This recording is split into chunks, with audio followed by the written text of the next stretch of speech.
Hi everyone, welcome back to my channel. Today I'm going to be trying out the Diorskin Star Foundation and I have it in this tiny little tester. Let's see how it does. So the facts about this foundation. It comes in your regular 30 mils, it's going to set you back £35 in the UK or $50 in the US. Shades are a little complicated because in the UK we seem to have 19 shades.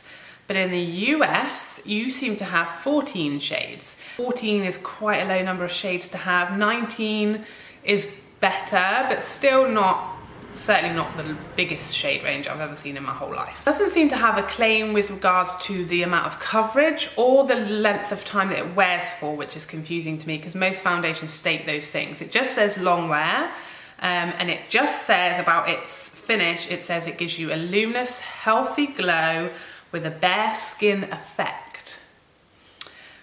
So I guess we'll see what that means when we put it on. It has SPF 30 and it claims to be weightless. So I guess without further ado, let's whack it on my face. Okay, so as usual, when I'm trying out a new foundation, I'm going in with my Estee Lauder One Step Correct as a primer because it is such a just good, solid, standard primer that doesn't kind of affect how the foundation performs.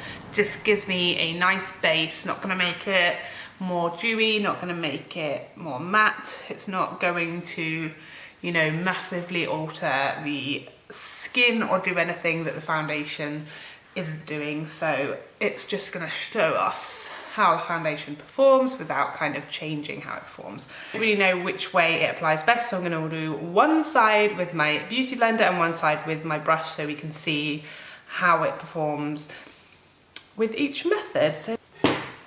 And as expected, given the struggle getting it out of the pot, it is really thick, which surprises me because it's not sort of full coverage, supposedly, and it's not, you know, really matte heavy foundation, so just kind of expecting it to be really liquidy, like along the lines of the Lingerie de Peau or something like the new Estee Lauder. I was expecting it to be quite a watery foundation. It's definitely not. It's definitely thicker than I expected.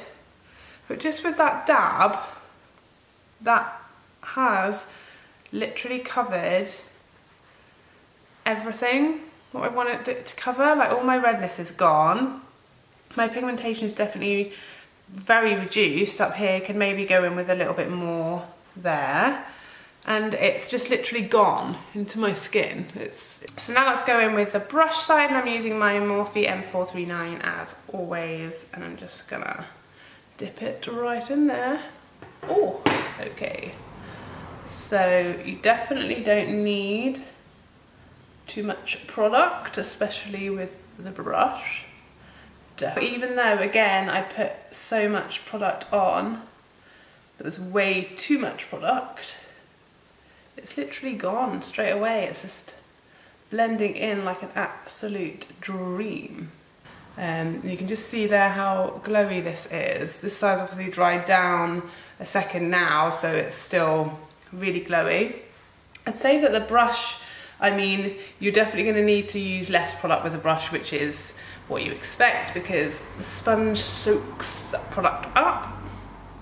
So as far as finish, I'm actually preferring the brush side slightly, and that is just because, one, you used a lot less product, two, it went in so easily and it hasn't left any brush strokes. So I'm just now going to take my beauty blender and go over this side just to soak up any excess product, because that is not the foundation's fault.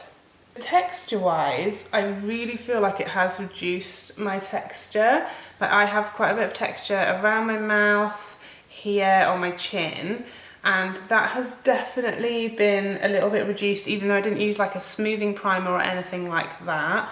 My skin is looking really even, really natural, and it does actually feel really lightweight, which is the claim, and it does, despite being such a thick foundation, it does really feel like, almost like I've not got anything on. I can just about feel it. It's really looking really glowy and dewy and healthy, which I really like.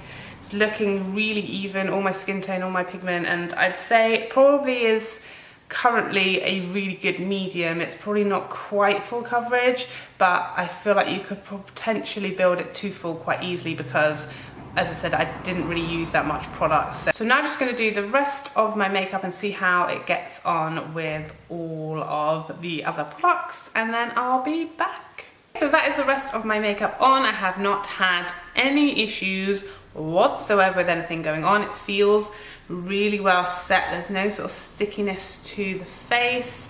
I didn't have any issues with my powder bronzer. I used my NARS liquid blush today. Didn't have any issues with it moving underneath that, and just no issues really whatsoever. I have taken a flash photo, so let's have a look at that now. You know, I don't really think it's got much of a white cast, really. That maybe is a slight one there, but bear in mind that you can probably see my body is a bit darker than my face currently, so I think maybe that photo, there's a little bit of that. There's maybe a little bit of me using a flash when I don't need a flash, but there's definitely nothing dramatic there. Given that it has 30 SPF, that is good. Currently, the only slight issue that I'm having with this foundation is it really has sunk into my smile lines, which almost every, well no, let's just say every foundation does to a degree, and this is definitely a moderate sinking. It's a moderate sinking. It's not the worst I've ever had, but it's definitely in there. You can probably even see, without me zooming in, that it is fully in that smile line. My skin is looking, it is really looking like skin, and glowy and natural, but so even. I'm really, really loving the finish of this. But the tester is, how is it gonna wear? So I'm gonna carry on about my day. The time now is just coming up to 11 AM. So I'm gonna wear this for at least 8 hours and just go about my day. It's raining outside. It's warm and muggy, so it is gonna be a tough test. I'm just gonna be having a normal day, running around, doing my errands, doing some more filming and editing and all that kind of stuff. So we'll come back in 8 hours time, and fingers crossed it's worn well, because so far, so good. So far, so good. So I guess I'll see you in a few. Bye-bye for now. Hello, and we are back, and it's accidentally quite a bit later than I kind of intended it to be.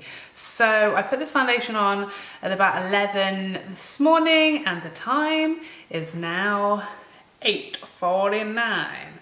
So it's been on for like nearly 10 hours. Nearly 10 hours. And I'm not sorry, you know. I'm not sorry. Time got away from me, and I was suddenly like, oh, I need to film, you know, normally go for like an 8-hour mark, to be fair to the foundation.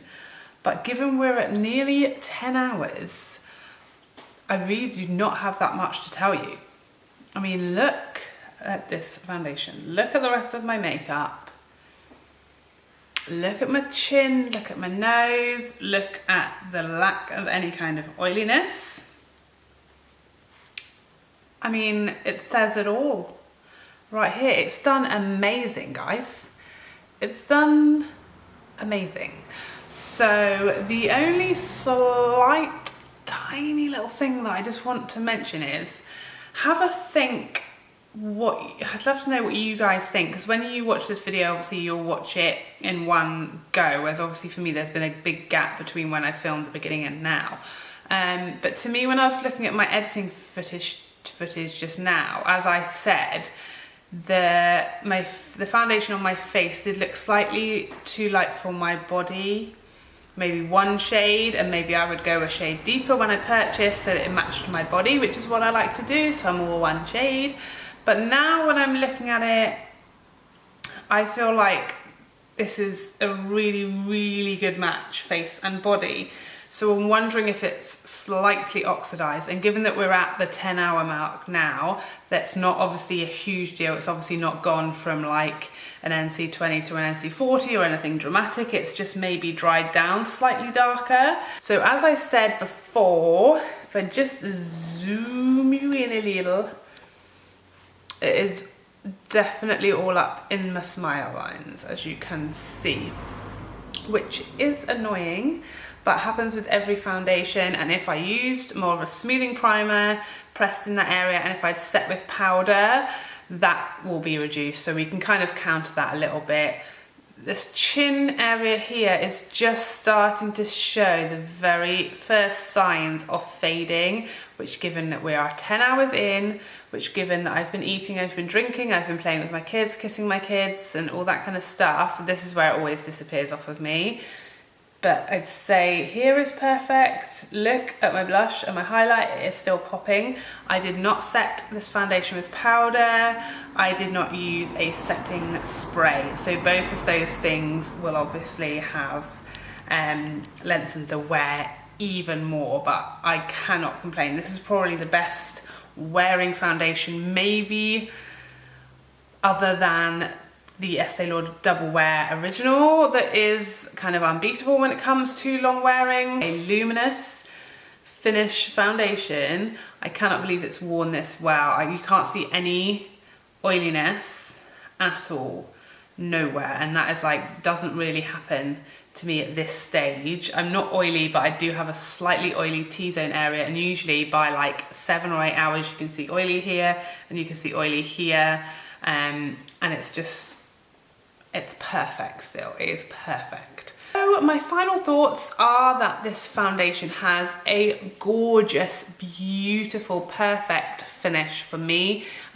Very luminous, very good medium to full buildable coverage with minimal product, SPF 30, with a very minimal white cast, if any, incredibly long wearing, flattering on the skin, particularly on the textured areas, doesn't emphasize pores, doesn't emphasize any kind of fine lines, etc. Does go into your smile lines.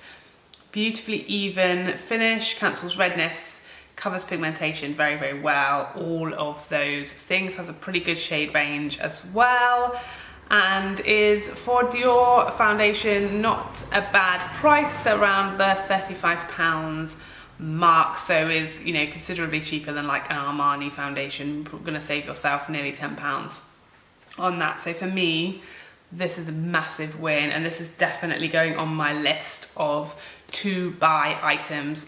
Hope you liked my review. If you did, please like and subscribe before you go, because I'm still very, very new. I've only been here like nearly 3 months, I think.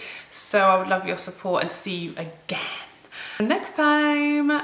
See you, bye, bye, bye, bye, bye, bye.